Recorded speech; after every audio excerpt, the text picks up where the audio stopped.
Labas, mėlyjei. Šiandieną turiu progą jūs supažindinti su dviejais grotuvais Akai. Iš jų vienas Akai GX R88 ir Akai GX R99. Tai, sakyčiau, dvinukai yra. Jie yra tokių pat techninių parametrų ir jų išvaizda iš pirmo žvilgsnio atrodo identiška, bet iš tiesų jie šiek tiek skiriasi. Tai yra dvinukai, bet vienas brolis, aš sakau, kitas sesuo. Techninės charakteristikas jų dažniai yra nuo 20-21 tūkstančio dažnių su kasete Metal. Decibelai 75, tai aukšto lygio grotuvai, gerai atrodantis. Aš juos įjungsiu. Ir ką mes čia galim pamatyti? Tai yra abu reversiniai grotuvai, groja abi pusės, rašo abi pusės, turi automatinę kalibruotę, nusikalibruoja kiekvieną kasetę atskirai. Ir galim tada gauti kokybišką įrašą. Tai va, ką mes čia matom dabar? Va. Šitai va mes, apatinis, kaip sakant, pasakykim taip, apačioje yra R88, o viršuje R99. R99 turi tokį stalčiuką, va, jisai išvažiuoja, kur R88 tokį neturi. Taip, jau matau, čia groja šitas, paleisime šitą. Va, matot, jie kaip atrodo. Čia vaizdas kaip ir toks pat. Reversiniai yra, kaip sakiau, groja abi pusės.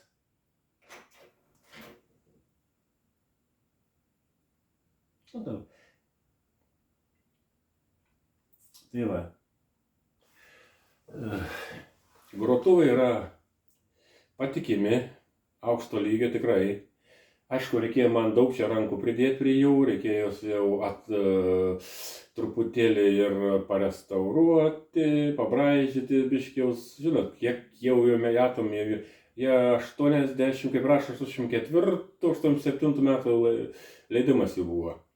Ir kaip visada, ką aš pastebiu, ką jis stengiasi išleisti, du grotuvus vienodo lygio, vienodos kokybės, atkurianti ir rašanti, kaip šie du dvinukai, bet jų kainų lygis skiriasi. Nu, aišku, čia skiriasi kažkiek tai ir išvaizda jų, ir galimybė šiek tiek, bet kokybė įrašymo ir atkūrimo nesiskiria niekai, yra vienodi.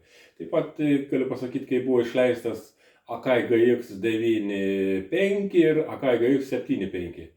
Grotuvai tai identiškai atrodantis vienodai, ten tokias smulkmenas, kuom jie skiriasi, bet jų techninė charakteristikas yra vienas prie vieno, nieko nesiskiriančios yra. Abu grotuvai aukšto lygio, bet jų kaina skiriasi. Aš suprantu, kodėl taip gamintojai leidžia du iškart grotuvus, kad žmonės, kurie galėtų nusipirkti už mažesnę kainą. Kad galėtų parduoti daugiau, paprasčiausiai parduoti daugiau grotuvų. Čia buvo jų tokia taktika.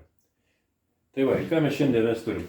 Čia du Akai GX galvutės, stikloferitas, patikimas tikrai grotuvai. Kaip sakiau, turi automatinį kalibruotę, nusikalibruoja ir jūs jau rašot. Čia įrašymą 88 dabar reikia pasikelti, nustatyti, o šitam čia reikia su tų klaviatūros pagalba nusistatyti įrašymą ir tada galima rašyti. Tai va. Ir kągi dar jums čia paminėti apie tos grotuvus, aš jau paminėjau, kad jie čia yra. Jie distancinio valdymo neturi, nors gaila aišku, kad neturi. Neturi distancinių valdymų ir tai va. Grotuvai gražus, gražiai atrodantis, stipriai suresti. daug kas tikriausiai norėtų turėti tokius grotuvus. Ir dar nepasakiau, kad tai yra tikrai japonai pagaminti Saitamos mieste. Saitamos mieste aplamai visi aukščiausio lygio geriausi grotuvai buvo gaminami tais laikais. Ir šie du grotuvai neįskaitis. Tai yra 100 voltų grotuvai, tiesiai iš Japonijos. Tai šitie grotuvai turi labai geras, kaip sakiau, techninės charakteristikas.